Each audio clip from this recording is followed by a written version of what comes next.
Bismillahirrahmanirrahim. Bismillahirrohmanirrohim.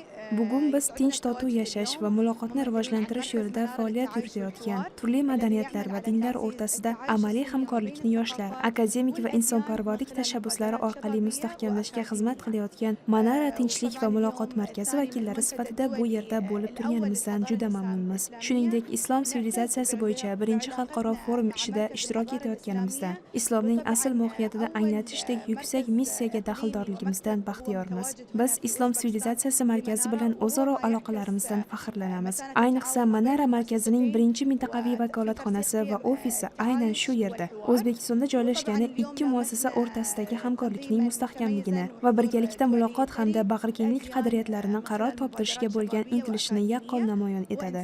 Bugun biz juda yuqori saviyada tashkil etilgan tadbir va boy xalqaro ishtirokini ko'rdik. Bizningcha ushbu forum tajriba almashish, dinimizning tinchlik va bag'rikenglik qadriyatlarini mustahkamlash, shuningdek dunyo xalqlari o'rtasida o'zaro muloqot va hamkorlik ko'priklarini barpo etishga xizmat qiladigan muhim maydon hisoblanadi.